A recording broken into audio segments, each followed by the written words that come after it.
এই বাসায় তো আসলে চুরি করে নিঃশ্বাস নেওয়ারও পারমিশন নাই। এই ছাদটাই আমাকে বাঁচিয়ে রাখে। খাঁচায় বন্দি রঙিন পাখি। শুনছো, আমি কাউকে বলবো না, ওকে? আশিক আশিক ওই এগুলোর জন্য তাই ওই আমাকে এগুলো করেছে। আমি তো ভালো ছিলাম। আমি ওই ঘাস পাতা পেঁপে সিদ্ধ ডিম সিদ্ধ এগুলোকে বেশ আরামেই ছিলাম। ওই আমাকে জোর করে এগুলো করেছে, আমাকে ব্ল্যাকমেল করেছে। লাস্ট কিছুদিনে নিজের মতো করে নিঃশ্বাস নিতে পারছি। তুমি আসার পর বুঝতে পারছি আমি আসলে জীবনে কি চাই। তোমার নিঃশ্বাস নিয়ে আমি কখনো বন্ধ হতে দেবো না। দেখবো একদিন সত্যি সত্যি অ্যাডভেঞ্চারে নিয়ে যাচ্ছি। আপনার মতো দিল খোলা মানুষ এই বাড়িতে আর একটাও নেই। আপনিও চলে যাচ্ছেন, আনন্দটাও সাথে নিয়ে যাচ্ছে। আমরা এখন কার সাথে প্রাণ খুলে কথা কব স্যার? খুব একা হয়ে গেল। আচ্ছা, তোমার ডিম নাও কোথা থেকে? মনে হচ্ছে মুরগি ডায়েটে ছিল। আম্মা, আমি ওইভাবে বলিনি আসলে, মানে পিচ্ছি কিন্তু একটা ডিম না। হ্যাঁ, তুই যে কি বলিস? হ্যাঁ, এই যে ডিমটা যেভাবে সেদ্ধ করা হয়েছে এর মধ্যে একটা আর্ট আছে। হ্যাঁ, এটা কয়জন বুঝতে পারে? একদম প্রপার টেম্পারেচারে বয়েল করা হয়েছে ডিম। Please please please please please আমার কমান্ডার মাকে কিছু বলবো না প্লিজ। কি কমান্ডো মা? তুমি খাম্মাকে এই নাম দিয়েছ? তো একদম হাজপাড়া। মা যদি জানে আমার ইন্টারনেট কানেকশন একদম কেটে দেবে। ওকে, টেনশন নেওয়ার কিছু নেই, তো বলবো না। আমার একটা কোয়েশ্চেন আছে। এই যে রাতের বেলা কানে ফুল ভলিউম দিয়ে যেখানে গান শুনছেন আর যে নাচানাচি করছেন, পারমিশন কে দিল? আমারই চিয়া কটাচ্ছে। এই বাসায় তো আসলে চুরি করে নিঃশ্বাস নেওয়ারও পারমিশন নাই। এই ছাদটাই আমাকে বাঁচিয়ে রাখে। খাঁচায় বন্দি রঙিন পাখি। শুনছো, আমি কাউকে বলবো না, ওকে? সত্যি মাকে বলবে না তো? প্রমিস? প্রমিস। কিন্তু কিন্তু কি? নাচটা হলো সেটা। যা। এটা হচ্ছে মিরেশ্বর রেখা, বুঝছো? এখানে তো 7টা ট্রেন। এটা হচ্ছে কৈয়াছড়া। আমি এখানে 2বার গেছি। এটার পাশে আছে নাপিতা ছড়া।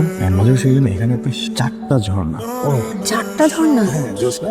ইস আসি, আমাকে বদ্ধ ঘর থেকে তোমার সাথে নিয়ে যাও না। আমিও তোমার সাথে অ্যাডভেঞ্চার করতে চাই, তোমার সাথে পুরো বিশ্ব ঘুরতে চাই, শুধু তোমার সাথে। আর কোথায় কোথায় গেছো? দেখাচ্ছি। হ্যালো, হ্যাঁ হ্যালো, তাড়াতাড়ি বারান্দার দিকে যান। জলদি জলদি। কাছে রাখাইছে। হ্যালো, কাছে সাত কেমন? ভালো। কি এত জরুরি তলব কেন? আপনাকে কিছু দেওয়ার ছিল। কি সেটা? Gift? কি? কি ভাই, সুন্দর আলো জ্বলে, দারুণ। আমার প্রিয়তমা রহিমাকে যদি একটু ডোন দিয়ে ফুল দেওয়ার ব্যবস্থা করে দিতেন আর কি। ফুল বানিয়ে দেবো? ফুল কোথায়? ওকে, তাহলে আমি ল্যান্ড করাচ্ছি, তুমি দৌড়ে গিয়ে সেটা ফুল প্যাচে গেলে। এক্ষুনি রাখছি স্যার।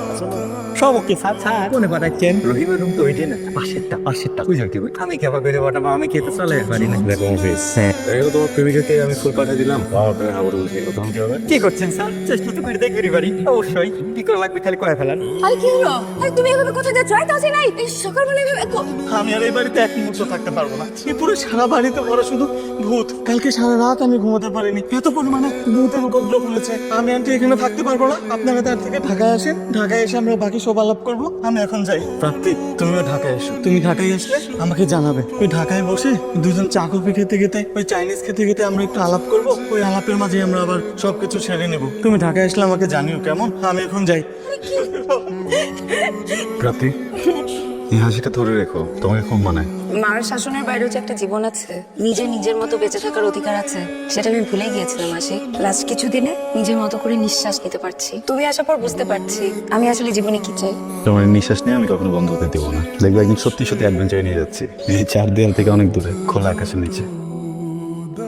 আমিও তোমার সাথে অ্যাডভেঞ্চারে যেতে চাই। সবগুলো তোমার। আস্তে আস্তে খাও, শেষ হলে আবার বলবো দিতে। সালমা খালা না, সালমান কবির, মানে সালমা খালা এসকে, সালমান কবির এসকে। হঠাৎ করে দেখে ভয়বার কিছু নেই। মার একটা আপডেট নাও না। মানে সন্ধ্যা হয়ে গেছে, কত দূর আছে বাকি? নো ওয়ারি, আমার সোলজার আছে এখানে। হ্যালো অফিসে, জি বলছিলাম ব্রিগেডিয়ার জেনারেল সালমা সাহেব কোথায়? ওকে, বাসায়। তাহলে লাইভ লোকেশনটা শেয়ার করে রাখেন। হ্যাঁ, আমি আপনার রওনা দিলে আমি এর আগে এখানে পৌঁছে যাবে সংসারে। চলে আসছে কি?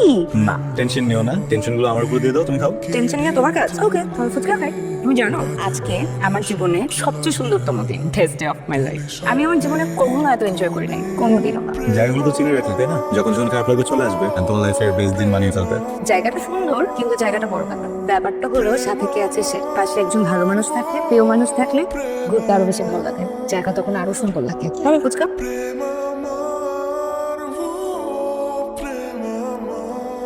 সালমা, অনেক রাত হয়ে গেছে, তুমি এখনো ঘুমাতে যাওনি? বিষয়টা কি? 5 বছর আগেকার মেডিকেল ফাইল নিয়ে বসেছো। তুমি কাঁদছিলেন নাকি?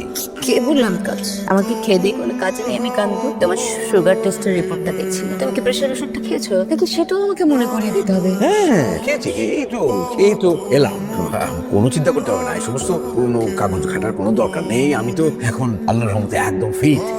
তুমি একদম ফিট? তোমাকে মনে আছে সেই দিনের কথা? তুমি অজ্ঞান হয়ে পড়েছি, ওই দিনের কথা মনে পড়লে আমার এখনো ঘুম হয় না। ডাক্তার কি বলেছিল জানো? তোমার যদি আরেকবার হার্ট অ্যাটাক হয় তাহলে তোমাকে আর বাঁচানো যাবে না। এই কথাটা মনে হলো না আমার কলজার পানিটা শুকিয়ে যায়। আরে সেটা তো অনেক আগেকার কথা, এখন তো আমি ঠিক আছে, একদম ঠিক আছে। ঠিক আছো তুমি, ঠিক আছো, কারণ আমি তোমাকে ঠিক রেখেছি। তুমি কি মনে করো আমাকে এই বাড়িতে খামাখা মিলিটারি আইন কার্ড চালাতে হয়? আমি তোমার মুখের খাবার কেড়ে নিয়ে আসি কেন বলো? কেন তুমি তো বললে এখন ফ্রিজ থেকে মিষ্টি দেখলেই খেয়ে ফেলতে চাও, এমনকি সমস্ত রিস্কি খাবার তুমি খেয়ে ফেলতে চাও। তোমাকে ভেবে দেখছো তোমার কিছু হলে আমার আর প্রাপ্তির কি হবে? আমাদের খেয়েছে শুধুমাত্র তোমার কারণে আমি আমার এইটুকু মেয়েটাকে ভালো খাবার খেতে দিই না, কারণ ও অন্তত সুস্থ থাকো, ও অন্তত আমার পাশে থাকো। আমি তো জানি যে এটা তোমাদের জেনেটিক ডিজিজ, তোমার বাবার আছে, আমার ভাইয়ের আছে। শুধুমাত্র তোমাকে ভালো রাখার জন্য আমাকে এইসব করতে হবে। না, আমি আসলে এত কিছু ভেবে বলি নাই। রাশেদ চৌধুরী, মফিদ, আমি জানতে চাচ্ছি আমার পায়ের কাছে আকাশ থেকে হঠাৎ করে এই খাসির রোজটা কিভাবে এসে পড়লো? আমি এসবের কিছুই জানি না। একদম মিথ্যা কথা বলবেন না রাশেদ চৌধুরী। আমি গত 5 বছর ধরে আপনার পেছনে আপনাকে সুস্থ রাখার জন্য জানটা দিয়ে ফেলছি, আর আপনি জানালা দিয়ে, দ্রোণ দিয়ে খাসির মাংস, কাচ্চি বিরিয়ানি এনে খাচ্ছেন। ও আশিক ওই এগুলোর জন্য তাই ওই আমাকে এগুলো করেছে। আমি তো ভালোই ছিলাম। আমি ওই ঘাস পাতা, পেঁপে সিদ্ধ, ডিম সিদ্ধ এগুলোকে বেশ আরামেই ছিলাম। ওই আমাকে জোর করে এগুলো করিয়েছে, আমাকে ব্ল্যাকমেল করেছে। খালু কি বলছেন আপনি? আমি ব্ল্যাকমেল করেছি আপনাকে? আর সমস্ত কিছুর জন্য সেইটাই। তুই আমার পেছনে, আমার পিঠের পেছনে তোর অসুস্থ খালুর জীবনটা নিয়ে ছিনিমিনি খেললি? তোর একটু লজ্জাও করলো না? তুই তোর বাড়ির নিয়ম ভাঙতে পারিস কিন্তু আমার বাড়ির না। আমি ভুল বুঝতেছি আমাকে। একদম চুপ, একটা কথা আমি শুনতে চাই। এই বাড়িটার এক মুহূর্ত কাল সকালে যা জিনিসপত্র আছে সব নিয়ে বাড়ি থেকে বের হয়ে যাবে। আমি ঘুম থেকে উঠে জানি তোর চেহারা না দেখি। And it's final. আশিক, আমি বাবার হয়ে তোমার কাছে মাপ চাচ্ছি। বাবা যে কেন এরকম একটা জঘন্য মিথ্যা কথা বললো, আমি জানি তুমি একা কিছুই করো না। বাবা তোমাকে ফাঁসিয়ে নিজেকে বাঁচালো, তাই না? মাফসের কিছু নাই। আমি খালুকে একদম দোষ দিচ্ছি। উনি একজন বড় সড়ো শিশু, দিনের পর দিন খালাকে ভয় পেতে পেতে মেরুদণ্ড বাঁকা। ওনার কোনো দোষ নেই। মা কেন আমাদের জীবনটাকে এরকম করে রাখছে বলো তো? মা এমন কেন? মা আমাদেরকে একটা জেলখানায় বন্দি করে রাখছে। তুই চলে যাবো ভাবলে আমার যেন কেমন লাগছে। আমি আবার সে অন্ধকূপে বন্দি পড়ে যাবো। এই বাড়ির প্রবলেম কি জানো? এই বাড়ির প্রবলেম একটাই, এখানে খালু ভয় পায় খাম্মাকে, তুমি ভয় পাও নিজের স্বপ্নগুলোকে। এই বাড়ির প্রত্যেকটা মানুষ না শুধুমাত্র বেঁচে থাকার জন্য দম নেয়, কিন্তু এইভাবে দম নিয়ে কি বেঁচে থাকা সম্ভব হলো? নিজের স্বপ্নের পেছনে ভাবো প্লিজ, স্বপ্ন পূরণ করো। কি ব্যাপার কাঁদতেছো কেন? আশিক ভাই, আমি গেলে হয়তো এই বাড়িগুলো সব গোরস্থানের মতো ঠান্ডা হয়ে যাবো। আমি থাকলে একটু মন খুলে আসতে পারতাম। এত বড় শাসনের মধ্যে বলি যেন একটু বরফ থাকতো। আপনার মতো দিল খোলা মানুষ এই বাড়িতে আর একটাও নেই। আপনিও চলে যাচ্ছেন, আনন্দটাও সাথে নিয়ে যাচ্ছেন। আমরা এখন কার সাথে প্রাণ করে কথা কব স্যার? খুব একা হয়ে গেলাম। অফিস পাগলামি করা যাবে না। আমি তো পরিবারের অংশ না। আমি মেহমানের কাজ কি আসবে, দাওয়াত খাবে, চলে যাবে। আমার দাওয়াত খাওয়া শেষ, পেট ভরে গেছে, আমি খেতে চাই না, চলে যাই। মন খারাপ করো না, তুমি তো অনেক লাকি। অফিস তুমি অনেক ভালো একজন মানুষ। তুমি যে মানুষটাকে পছন্দ করো, জীবন সঙ্গিনী বানাতে চাও, সে তোমার থেকেও ভালো মানুষ। দুজন দুজনের জন্য বাঁচো, আরাম করে বাঁচো। এটা তোমাদের বিয়ে করবা, বিয়ের দিন এখান থেকে টাকা নিয়ে একটা পাঞ্জাবি কিনবা, বউয়ের জন্য সুন্দর একটা শাড়ি কিনবা, বাকি টাকাতে কত যায় ঘুরে আসবা। স্যার আপনি তো মানুষ না স্যার, আপনি ফেরেশতা। এটা বলতে হয় না অফিস গুনা। একটা হেল্প করবা? কি স্যার? আমার বাইকের চাবি এটা খাম্মাকে দিয়ে দিও। সে তো বলছে যেন আমার চেহারা না দেখে, তাই আমি নিতে পারলাম না। স্যার আপনার নিজের গাড়ি চাবি আপনি আপনার খালাক দিয়ে দিচ্ছেন স্যার? আমার নিজের না, আমার গত বছর জন্মদিনে খাম্মা এটা আমাকে গিফট করছিলেন। ভালোবাসা থেকে বঞ্চিত হয়ে গেছি না অফিস, টাকার ভাগ নিয়ে কি হবে বলো? এটা আমি লিভে পারবো না স্যার, আপনার কাছে রেখে দাও। আসি, আমি তোমাকে অনেক মিস করবো।